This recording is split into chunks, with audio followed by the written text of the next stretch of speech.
사랑하는 형제자매 여러분, 그리고 진리를 찾는 모든 분들께 하나님의 크신 은혜와 평강이 함께 하시기를 기도합니다. 우리의 분주한 삶 속에서 과연 무엇이 사람을 근본적으로 변화시키는지 깊이 생각해 본 적이 있으신가요? 오늘 우리는 이 중요한 질문에 대한 답을 함께 찾아가는 여정을 떠나고자 합니다. 이 시간이 여러분의 영혼에 깊은 울림을 주고 삶의 새로운 동력을 발견하는 축복의 통로가 되기를 소망합니다. 만약 오늘 말씀이 여러분의 마음에 와 닿는다면 이 영상을 공유하여 더 많은 이들에게 하나님의 사랑을 전하는 선한 도구로 사용하여 주십시오. 여러분의 좋아요와 구독은 저희가 이 귀한 사역을 계속해 나가는 데에 큰 힘이 됩니다. 이제 우리의 마음을 열고 하나님의 음성에 귀 기울이는 시간을 갖겠습니다. 오늘 우리가 함께 나눌 주제는 바로 복음으로 인한 변화입니다. 많은 사람들이 더 나은 사람이 되기 위해 노력합니다. 우리는 이것을 도덕적 개혁이라고 부를 수 있습니다. 하지만 성경이 말하는 변화, 즉 복음적 변화는 이것과는 차원이 다릅니다. 이 둘의 차이를 설명하기 위해 한 가지 비유를 들어보겠습니다. 여기에 심하게 휘어진 쇠막대기가 있다고 상상해 보십시오. 이 막대기를 곧게 펴는 데에는 두 가지 방법이 있습니다. 첫 번째 방법은 외부에서 강력한 힘을 가해 억지로 다시 구부리는 것입니다. 망치로 두드리거나 기계로 압력을 가하면 겉보기에는 막대기가 곧게 펴진 것처럼 보일 수 있습니다. 하지만 이런 식으로 펴진 쇠는 그 과정에서 엄청난 스트레스를 받아 내부적으로는 수많은 미세한 균열이 생깁니다. 그래서 이전보다 훨씬 약해진 상태가 되죠. 다시 한번 작은 힘만 가해져도 쉽게 부러져 버릴 것입니다. 이것이 바로 도덕적 개혁의 모습입니다. 외부의 규칙이나 압력, 혹은 스스로의 의지력으로 행동을 바꾸려는 노력과 같습니다. 겉모습은 변할지 몰라도 그 내면은 여전히 약하고 불안정합니다. 하지만 두 번째 방법이 있습니다.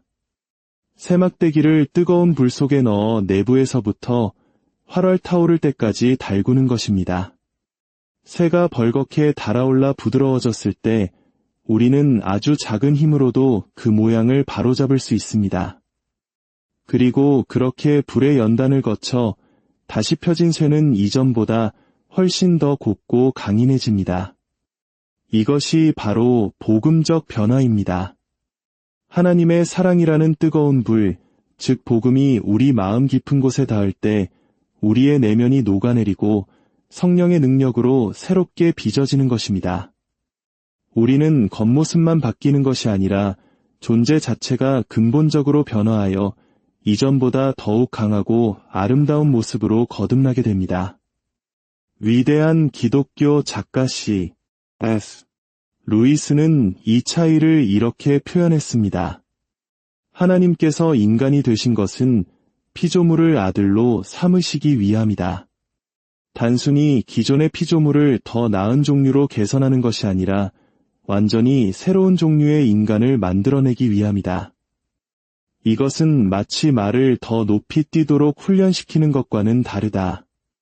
이것은 말을 날개 달린 존재로 완전히 새로운 차원의 존재로 바꾸는 것과 같다. 그렇습니다.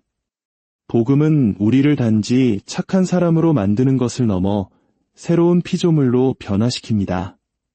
그렇다면 복음이란 무엇일까요? 복음의 핵심은 이것입니다. 그리스도 예수 안에 있는 자에게는 결코 정죄함이 없나니 우리의 죄가 더 이상 우리를 하나님으로부터 갈라놓을 수 없다는 소식입니다. 하나님 앞에서의 우리의 의로움은 우리의 과거 행적이나 현재의 노력에 달려있는 것이 아니라 오직 예수 그리스도께서 이루신 완전한 삶과 희생에 근거합니다.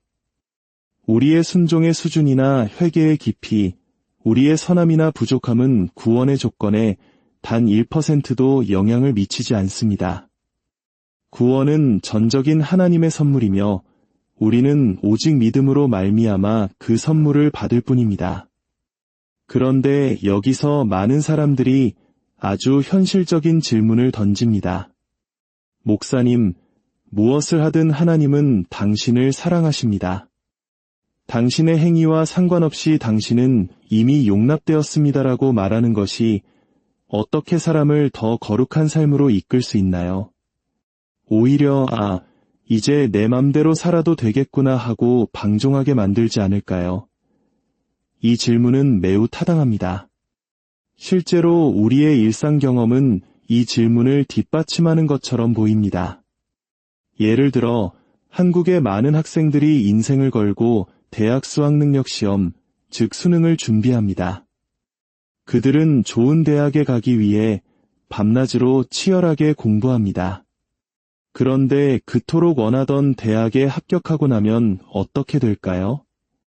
입학 후에도 그들은 고등학생 때와 똑같은 열정으로 공부에 매진할까요? 많은 경우 그렇지 않습니다. 그들은 부모님께 이렇게 말할지도 모릅니다. 엄마, 아빠, 저 이제 합격했어요.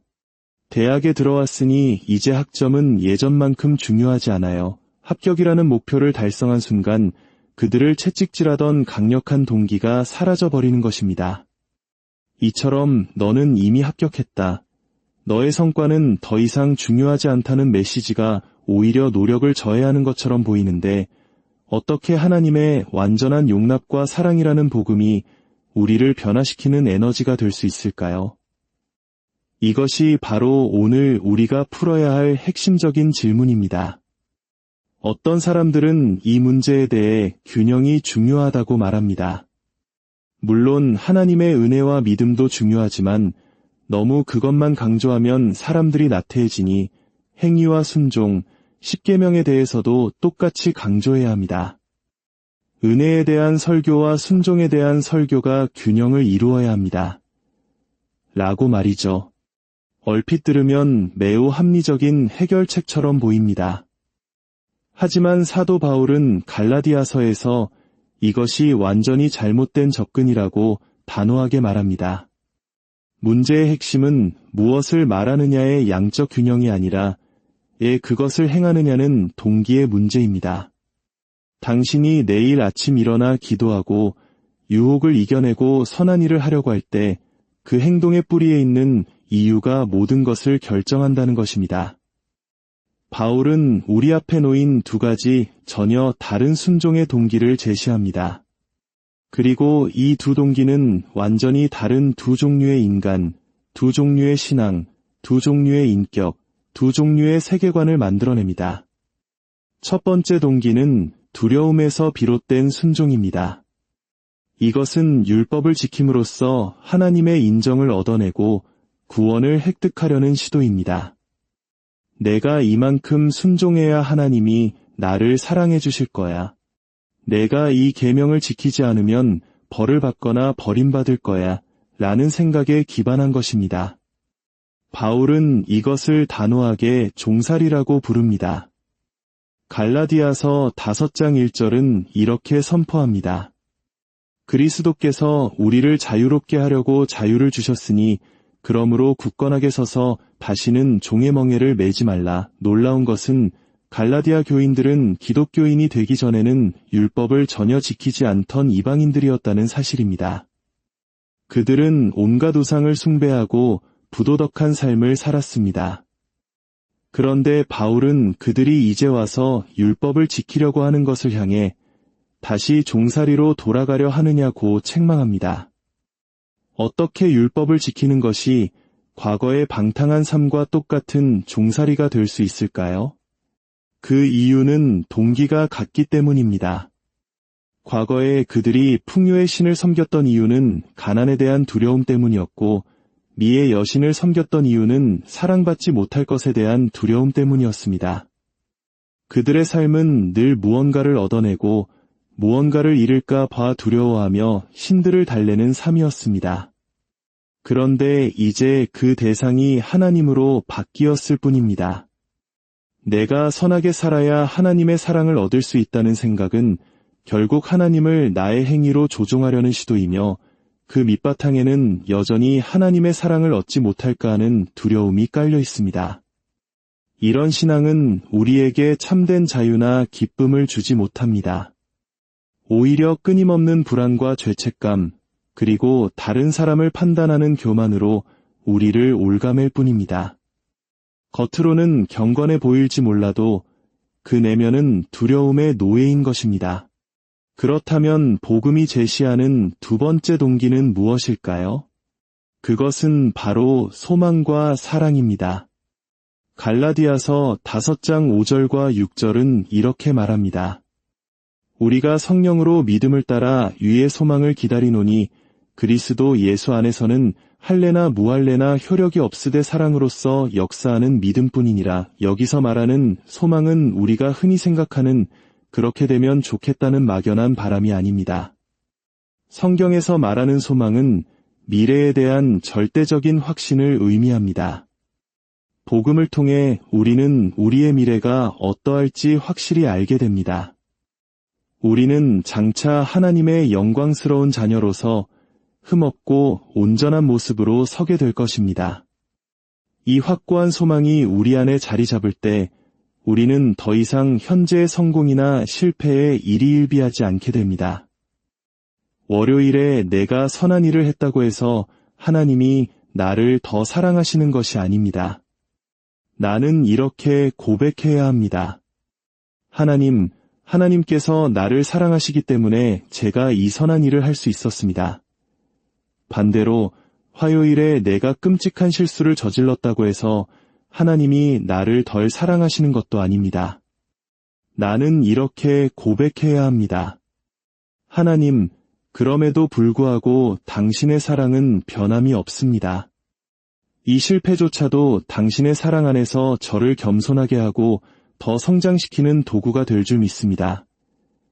이처럼 하나님의 무조건적인 사랑에 대한 확신이 우리를 모든 두려움에서 자유롭게 합니다. 그리고 바로 그 자유 안에서 비로소 진정한 사랑의 동기가 피어납니다. 위대한 설교가 찰스 스펄전은 이 진리를 설명하기 위해 아름다운 이야기를 들려주었습니다. 옛날에 한 정원사가 있었습니다. 그는 아주 크고 탐스러운 당근을 수확하게 되었습니다. 그는 생각했습니다. 이것은 내가 키운 최고의 당근이야. 나는 우리 왕을 진심으로 사랑하고 존경하니 이 귀한 것을 나의 사랑의 증표로 왕께 드려야겠다. 그는 왕궁으로 달려가 왕에게 당근을 바쳤습니다. 왕은 그의 진심 어린 마음에 감동하여 말했습니다. 그대의 충성스러운 사랑에 감동했네. 내가 그대에게 정원 옆에 있는 넓은 땅을 하사할 테니 앞으로 더 훌륭한 정원사가 되게나. 정원사는 기뻐하며 돌아갔습니다. 그런데 이 광경을 곁에서 지켜보던 한 귀족이 있었습니다. 그는 속으로 생각했습니다. 아니, 고작 당근 하나에 저렇게 넓은 땅을 하사봤다니. 그렇다면 내가 가진 최고의 말을 바치면 얼마나 더 큰 상을 받을까? 다음 날 그는 자신이 가장 아끼는 준말을 끌고 왕 앞에 나아가 말했습니다. 폐하, 제가 가진 가장 훌륭한 말을 폐하에 대한 저의 존경과 사랑의 증표로 바치나이다. 하지만 왕은 그의 마음을 꿰뚫어 보았습니다.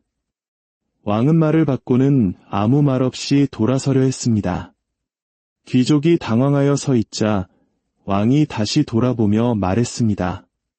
한 가지 알려줄 것이 있네. 저 정원사는 나에게 당근을 주었지만 그대는 그대 자신에게 말을 주고 있었네. 스펄전은 이야기를 통해 이렇게 설명합니다. 만약 당신이 천국에 가기 위해서 혹은 하나님의 축복을 얻어내기 위해서 어떤 선한 일을 했다면 당신은 단 한 번도 하나님을 위해 무언가를 한 적이 없는 것입니다. 당신은 굶주린 자를 먹이고 헐벗은 자를 입히면서 사실은 당신 자신의 영혼을 먹이고 당신 자신의 불안을 입히고 있었을 뿐입니다. 당신은 하나님을 사랑한 것이 아니라 하나님을 이용한 것입니다. 오직 우리가 아무런 자격 없이 오직 하나님의 아들의 피값으로 주어진 그 놀라운 은혜와 사랑을 깨달을 때에만 우리는 비로소 두려움의 동기에서 벗어날 수 있습니다. 더 이상 무언가를 얻기 위해서가 아니라 이미 모든 것을 받았기에 그저 그 사랑에 감사하고 감격하여 기쁨으로 하나님을 섬기게 됩니다. 이것이 바로 사랑으로 역사하는 믿음이며 우리를 근본적으로 변화시키는 복음의 능력입니다. 여러분, 복음은 우리에게 순종하지 않아도 된다고 말하지 않습니다. 오히려 복음은 우리에게 역사상 가장 강력하고 순수한 순종의 동기를 부여합니다. 그것은 더 이상 두려움이라는 채찍이 아니라 우리를 위해 아들까지 내어주신 하나님의 그 끝없는 사랑입니다. 이 사랑을 깊이 묵상하십시오. 그 사랑이 여러분의 마음을 뜨겁게 달구게 하십시오. 그러면 여러분의 삶은 억지로 펴는 쇠막대기가 아니라 불 속에서 연단되어 더욱 강하고 아름답게 빚어지는 명품과 같이 될 것입니다. 여러분은 두려움의 종이 아니라 사랑 안에서 자유를 누리는 하나님의 자녀로서 세상을 변화시키는 강력한 힘을 소유하게 될 것입니다. 함께 기도하겠습니다. 사랑과 은혜의 하나님 아버지, 오늘 말씀을 통해 복음의 참된 능력이 무엇인지 깨닫게 하시니 감사합니다. 그동안 우리는 두려움과 의무감 속에서 주님을 섬기려 했던 어리석음을 고백합니다. 이제는 우리를 위해 모든 것을 내어주신 주님의 그 놀라운 사랑에만 뿌리내리게 하옵소서. 우리를 얽매는 모든 두려움에서 자유롭게 하시고 오직 감사와 기쁨으로 주님을 사랑하고 이웃을 섬기는 삶을 살게 하여 주시옵소서. 우리의 삶이 억지로 만들어진 변화가 아닌 내면에서부터 흘러나오는 진정한 변화의 증거가 되게 하옵소서. 우리 주 예수 그리스도의 이름으로 기도드립니다.